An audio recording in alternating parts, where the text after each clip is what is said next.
आप सभी को नमस्कार। आज है 27 और 28 अगस्त के हम करंट अफेयर देखेंगे जो कि एमसीक्यू फॉर्म में होंगे। आप सभी जान रहे हैं ये सारे एमसीक्यू फॉर्म में करंट अफेयर आप सभी के लिए लाया जा रहा है। देखिए, आप चैनल पर नए हैं तो चैनल को प्लीज़ सब्सक्राइब कीजिएगा, बेल आइकन को जरूर प्रेस कीजिएगा ताकि आने वाली वीडियो सबसे पहले आपको मिल सके। हमारे अदर प्लेटफॉर्म जिसमें कि इंस्टाग्राम आपका और टेलीग्राम चैनल से अगर आपको जुड़ना है तो आपको लिंक हमारे डिस्क्रिप्शन में मिल जाएगा। ठीक है, देखिए ये वाला चैनल ही हमारा है, ऑफिशियल चैनल आपको यही दोनों मिलेगा, इसीलिए आपको जितना जल्दी हो सकता है फॉलो कर लीजिएगा ताकि इसका बेनिफिट आपको मिल सके। एमसीक्यू डाला जाता है सिर्फ प्रैक्टिस करने के लिए। ठीक है, साथ ही साथ अगर चैनल पे है तो जल्द से जल्द चैनल को सब्सक्राइब करें और वीडियो हो सकता है शुरू से लेकर लास्ट तक जरूर देखा कीजिए ताकि करंट अफेयर कल के सेशन के जो पूछे जाते हैं उसका भी रिवीजन हो जाए। हम वीडियो के लास्ट तक आपको पढ़ाते हैं क्योंकि पूरा करंट अफेयर आपके लिए इंपॉर्टेंट हो जाता है। देखिए, हम कंटिन्यू करंट अफेयर ला रहे हैं, आशा करता हूँ आप वीडियो को देख रहे होंगे। अगर नहीं देख रहे हैं तो फिर अब जिसको ज़रूरत है उसको जरूर शेयर किया करिए। चलिए आज के सेशन का फर्स्ट क्वेश्चन की ओर बढ़ते हैं। आज का पहला क्वेश्चन है, हाल ही में किस भारतीय बच्चे ने अफ्रीका की किलिमंजारो पर्वत पर चोटी पर चढ़ाई की है? देखिए, ये एक रिकॉर्ड है ना, एक रिकॉर्ड बना है, वर्ल्ड रिकॉर्ड के नाम से इसे जान सकते हैं आप। बताइए हाल ही में कौन सा बच्चा है, तो इसका नाम बताना है। तो इसका नाम हो जाएगा तेगबीर सिंह। तेगबीर सिंह है। ठीक है, यह कहाँ के हैं तो याद रखिएगा ये भारत के हैं। भारत के किस राज्य से बिलोंग करते हैं तो ये आपके पंजाब से बिलोंग करते हैं। साथ ही साथ इनका उम्र अगर आपसे जानना है आपको तो याद रखिएगा इनका उम्र 5 वर्ष है। इन्होंने 6 दिन में, कितने दिन में? 6 दिन में ही सिर्फ 5898 मीटर की लंबाई की चढ़ाई की है। ठीक है, चढ़ाई की है, इसीलिए यह एशिया का सबसे कम उम्र में रिकॉर्ड बनाया है। अगर रिकॉर्ड की बात करेगा तो याद रखिएगा एशिया में है। ठीक है, एशिया में सबसे कम उम्र में रिकॉर्ड बनाया है। आप देख सकते हैं यही है तेगबीर सिंह जी। ठीक, याद रखिएगा। साथ ही साथ आपको याद रखना है अफ्रीका महाद्वीप पर है। ठीक है, जो कि ये यहाँ कहाँ है अफ्रीका में, तो याद रखिएगा ये जो पर्वत है, जो ये चोटी है, तंजानिया में है। कहाँ है? तंजानिया में, इसीलिए इसको याद रखना है कहाँ है तो तंजानिया में। और इस चोटी की ऊंचाई जो किलिमंजारो की है वो 19340 फीट है, याद रखिएगा। ठीक है, इसीलिए आपको इसको याद रखना है। एक चीज आपको और बता दूं, अगर आपको जैसे हम पढ़ाते हैं ये लिखा रहे हैं ना, तो इसको आप सिर्फ याद रखिए। इसका पीडीएफ मैं आपको प्रोवाइड कर देता हूं टेलीग्राम में। तो अगर आप यहाँ सुन ले रहे हैं और उसके बाद पीडीएफ देख रहे हैं तो आपको शॉर्टकट में इसको याद करने में कोई तकलीफ नहीं होगा, याद रखिएगा। इसीलिए मैं आपको ऐसे लिख लिख के बता देता हूँ ताकि आपको प्रॉब्लम ना हो आने वाले समय के लिए। अगर पीडीएफ आप देख रहे हैं तो जिसका आंसर रहता है उसका आंसर मैं आपको बता देता हूँ। अगर आंसर नहीं उसमें आप बोलेंगे पीडीएफ में डालने तो मैं आंसर को भी नहीं बताऊंगा आपको। ठीक है, आप खुद उस समय रिवीजन करेंगे तो आपको समझ आ जाएगा। चलिए, इस क्वेश्चन के बारे में इतना याद रखिएगा, इंपॉर्टेंट था क्योंकि ये रिकॉर्ड के तौर पे इसको जान सकते हैं। चलिए नेक्स्ट है, किन 2 राज्यों के मध्य श्री कृष्ण गमन पथ बनाने का घोषणा किया गया है? तो किन 2 राज्यों के मध्य बनाने का है तो याद रखिएगा ये, ठीक है, राजस्थान। याद रखिए ऑप्शन डी इसका राइट आंसर हो जाएगा। देखिए राजस्थान दिया है, मथुरा से भरतपुर, भरतपुर से कोटा, कोटा से झालागांव, झालागांव से उज्जैन और उज्जैन से अमझेरा और जाना पाओ। ठीक है, इसको याद रखिएगा। ठीक, कहाँ से कौन सा सड़क जुड़ेगा और किन 2 राज्य के मध्य, ये याद रखिएगा। साथ ही साथ अगर इसका उद्देश्य पूछेगा आखिरकार यह गमन पथ बनाने का उद्देश्य क्या है तो याद रखिएगा तीर्थ स्थल की स्थापना के लिए, तीर्थ स्थल को जोड़ने के लिए है। ठीक है, याद रहेगा। चलिए नेक्स्ट क्वेश्चन की ओर बढ़ते हैं। हाल ही में कहाँ 5 नए जिले बनाए गए हैं? इंपॉर्टेंट क्वेश्चन है, कहाँ 5 जिले नए बनाए गए हैं बताइए? तो ये आपका लद्दाख में बनाया जाएगा। ठीक है, ऑप्शन बी इसका राइट आंसर हो जाएगा।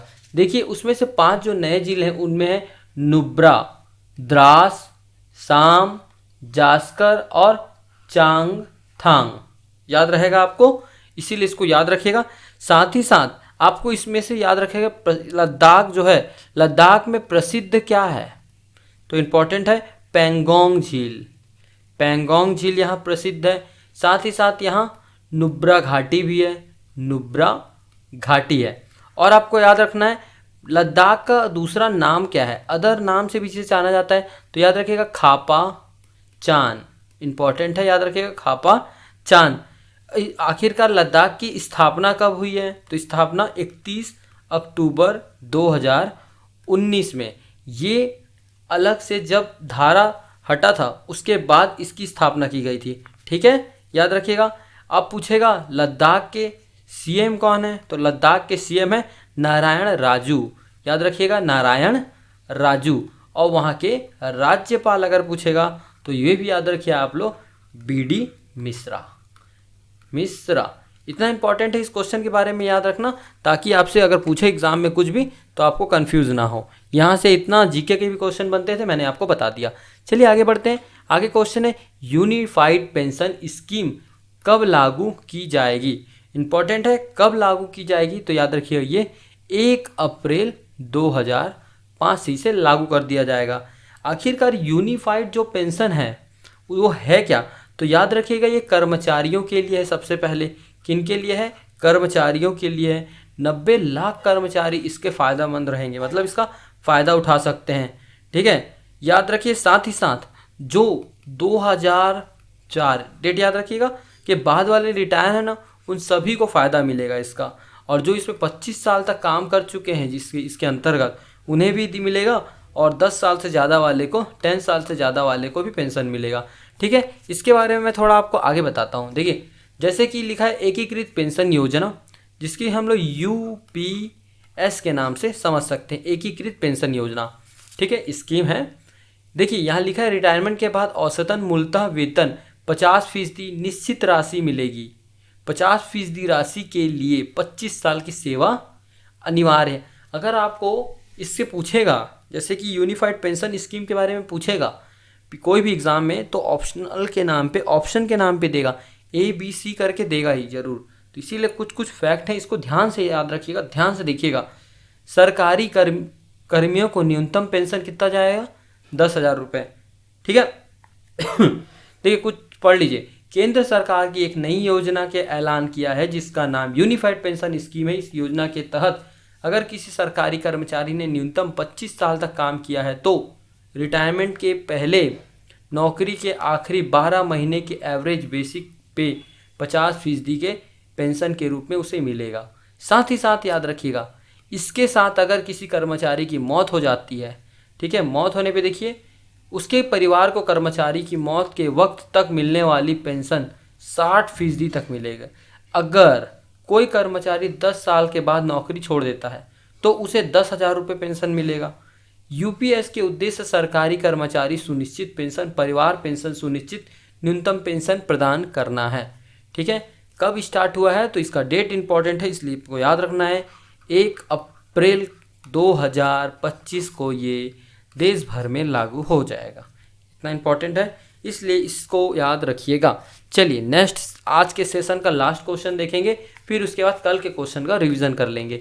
सुभद्रा योजना किस राज्य में प्रारंभ किया गया है, तो बताइए सुभद्रा योजना किस राज्य के लिए प्रारंभ किया गया था, ठीक है।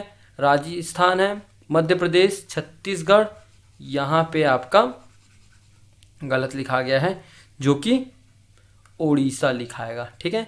और इसका आंसर क्या हो जाएगा, तो इसका आंसर आपका ओडिशा हो जाएगा, ठीक है। रोहित शर्मा लिखा गया है, लगता है प्रिंटिंग मिस्टेक हो गया है हमारे सर से, इसीलिए याद रखिएगा इसका आंसर उड़ीसा होगा। यहाँ पे उड़ीसा लिखना था, उड़ीसा लिख नहीं सके। चलिए उड़ीसा के बात आया है तो उड़ीसा के बारे में याद रखिएगा। जो इसको एडिटर हैं उनका नाम भी एम से आता है, निक नेम है उनका, इसीलिए आपको याद रखना है। उड़ीसा के सीएम का नाम याद रख लीजिएगा आप, मोहन मांझी, ठीक है, मोहन मांझी वहाँ के सीएम हैं।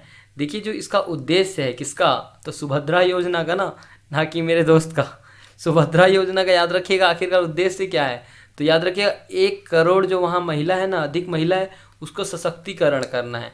आप छत्तीसगढ़ में रहते हैं, महतारी वंदना योजना का फ़ायदा उठा रहे हैं। जैसे महिलाओं के सशक्तिकरण के लिए आपको कितना दे रहा है, 1,000 रुपये पर मंथ मिलता है, मतलब साल का कितना मिल गया, 12,000 रुपये मिल रहा है। 5 साल तक सरकार रहेगी तो आपको 60,000 रुपये देगी। इसी हिसाब से याद रखिएगा, जो 1 करोड़ सशक्त महिला है सुभद्रा योजना के अंतर्गत उड़ीसा की, तो वहाँ की सरकार इन लोगों को 5 साल जब तक रहेगी कितना देगी, 50,000 रुपये देगी। कितना फ़ायदा में है आप लोग, 10,000 के फ़ायदा में है।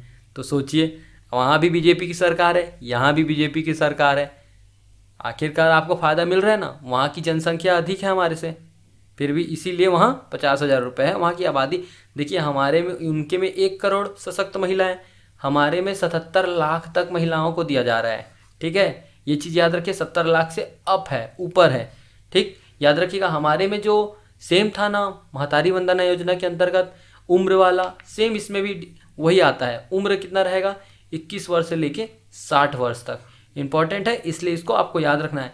इसके लिए ना बजट भी पेश किया गया, जैसे हमारे छत्तीसगढ़ में भी महतारी वंदना योजना के लिए बजट पेश किया जाता था 700 करोड़, इसीलिए वहाँ भी कुछ ऐसे बजट में इसको पेश किया जाएगा।